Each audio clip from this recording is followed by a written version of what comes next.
Yo, what's up, Cowboys Nation? I'm back. Welcome back to the TGRDC show. It's been a while since I made a video, and as many of you may have known, or if you were following me with that pregame leading up to the Cowboys and Eagles on Monday Night Football, I told you I was going to be in Dallas. Just got back a few days ago. Nice vacation with the family. But I wanted to do kind of a post game for that video, so you guys at least know my thoughts and what my reaction was to that. And then today we'll also kind of cover a little expectations leading up to the Cowboys and Panthers game coming up here. But of course, that'll be a pregame video. We'll get more into depth into that. So expect a video tomorrow. But let's talk about the Cowboys and Eagles.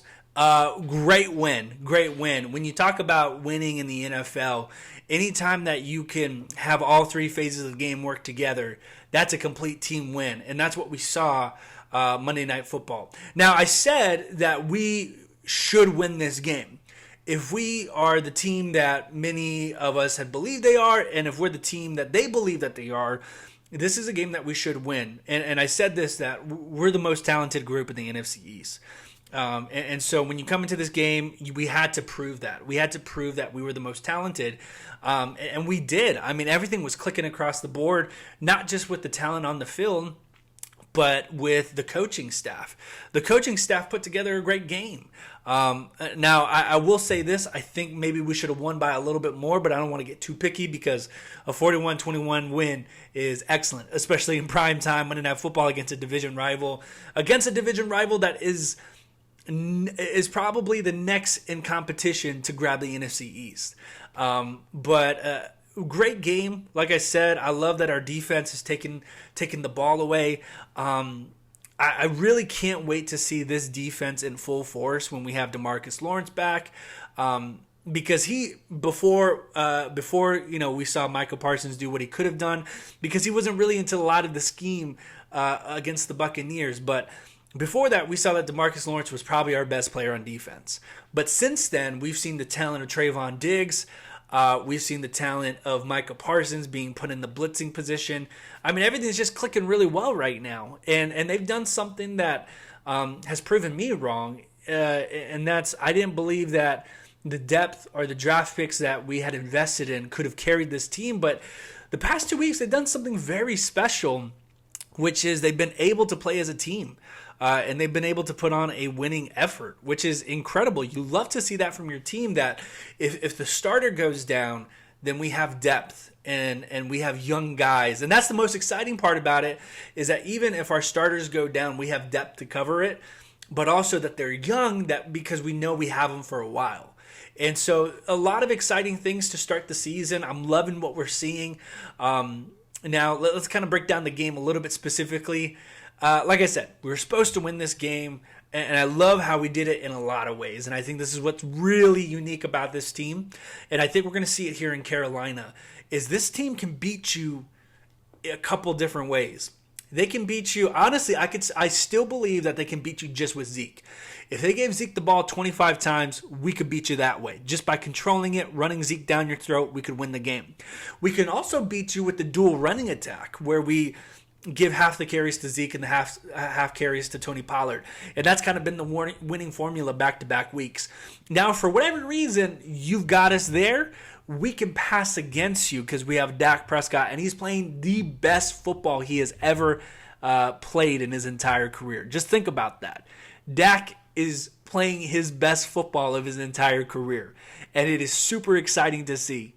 And so that's what you really need when it comes to an actual contender in the National Football League, is you need a team that can beat you different ways. And on top of that, we can beat you with our defense now, because our defense is not only taking the ball away, but now we're scoring when we're taking the ball away. Pick sixes are now occurring. So right now, a lot of things are going exactly the way it's supposed to be. And that's really exciting to see this team. And now in my season prediction video, I predicted that we were, I can't remember quite correctly, but I predicted that we were going to go on we were going to go 7-1 or 8-1 or something like that. And that's very true, because we're playing a lot of teams that we can take advantage of. And so, like I said, very exciting to see. The play call was a little bit in question again. I still think we need to tighten that up. For example, we took the 7-0 lead. We pick off Jalen Hurts at the 1 yard line. Anthony Brown intercepts it. And we run a quarterback sneak from the 1 yard line. And to me, I'm thinking, hey, that's a good play call, because usually if it's Jason Garrett, he's probably going to try to run it from an I formation with Zeke, and he's probably going to get stuffed. But it just makes common sense that if you have a big guy like Dak Prescott as your quarterback, run a quarterback sneak and get those 2-3 yards. And I think he was able to get 4 or 5 yards on that. And so I love that play call there. And watching the game live, I was super excited, because I'm like, that's common sense. We lose a lot of common sense with our play calls sometimes. And so when I first saw that, I was like, sometimes we try to get too complicated with our play calls. If you've seen the Cowboys in the past few years, we get too tricky. We get too cute sometimes, when common sense calls is just the way to go. But right after that, we get way too cute. I have no idea why we're running an empty set within our 5 yard line. We did that against the Tampa Bay Buccaneers, the opening drive. Dak had switched the plays. He went to an empty set within his 5. He shot out to Amari. But in that situation, again, I don't know why we're doing that. I don't know if that was a check down play. To me, it didn't look like a check down play, so it didn't look like Dak changed that. It looked like something that Kellen called. But we all know what happened is Dak's stepping back, and he gets the ball stripped, and it's a touchdown. It's an easy 7 points for the Philadelphia Eagles. Against the Philadelphia Eagles, you can let a play like that happen because we're more talented and we're more better coached, and it showed because we obviously won at the end of the game, and just the way we were playing all night, it just, it all came together, and we were able to outplay those bad plays. But when you're playing a smart team, when you're playing a better team, when you're playing a playoff team, say if you're playing the Rams or the Buccaneers, plays like that cannot happen.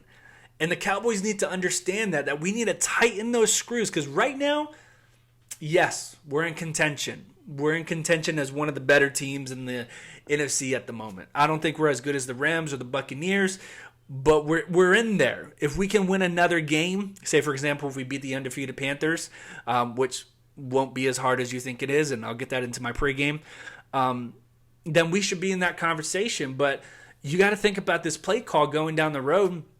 And when it's November, December time, and when we're in the playoffs, plays like that can't happen. Play calls can't like that can't happen. And another example that comes into my mind is we were inside the 20, and we were still at that 7-7 point. I can't quite remember if it was in the second quarter. I want to say it was. But it was the drive which led to the quarterback sneak, which wasn't called a touchdown, which was ridiculously stupid. But we ran a reverse route with CeeDee Lamb when we had spent the entire drive running dual attack with Zeke and Tony Pollard. And so right when we're in the red zone, we try to get cute and tricky and run a reverse to CeeDee, and it didn't go for nothing. See, this is the kind of stupid play calls that I'm talking about. It's little things like that that add up. And you may think I'm crazy, but Kellen can really call a good game until I don't know, maybe common sense kicks in, or maybe it's a critical point of the game. It's just, and we've struggled in the red zone a little bit in these past few games, not closing out these drives. I think we tightened that screw against Philadelphia. But you got to look at these play calls, and they're dangerous. But enough about the offense. They played a great game. Obviously, they put up 41 points. And, those are just a couple of nitpicks at the beginning of the game. Obviously, the play call and the offense was incredible towards the later parts of the game. So, I really love that. They played a great effort. I don't want to come off as too critical. They played a great game. They won a game that they were supposed to. Dak was incredible. I think it was 3 touchdowns, no interceptions, super efficient. Again, didn't throw the ball over 50 times. Zeke had himself a touchdown as well. Just everything's clicking, and they're really distributing the ball pretty well right now. And we're forgetting about Michael Gallup. But that's just the kind of weapons that we have. And like I said, we're a dangerous football team if we can distribute the ball well enough and if we can call the right plays. Defense, Trayvon Diggs, incredible. It's fun to see a secondary, being ball hawks out there. And it's fun to see a defensive line that has good depth, but also is getting to the quarterback. So like I said, I was right. I said we were supposed to win decisively, and I'm glad we did. because we need that win, especially in the division. We need my screen went down there, but we need division wins as much as we can, and so to grab the first one was really great. But Cowboys and Panthers coming up. It's an undefeated game. The Panthers are undefeated, and so we're going to go in there. Now, the biggest thing is they're without CMC, Christian McCaffrey, and so, with the way our defense playing, with the way our offense should be playing, I think we take that one, again, pretty decisively. I don't see that coming down to the wire. But I'll get more into that into my pregame tomorrow. But just want to make a post-game reaction video and let you guys know that I'm back. And let's talk Cowboys and Panthers tomorrow. Other than that, go Arkansas. They play Georgia tomorrow. We'll see how that game goes. Enjoy your Saturday. Enjoy your college football. But I'll see you then. And go Cowboys. I'll see you then. Don't forget to like the video and subscribe for more Dallas Cowboys content.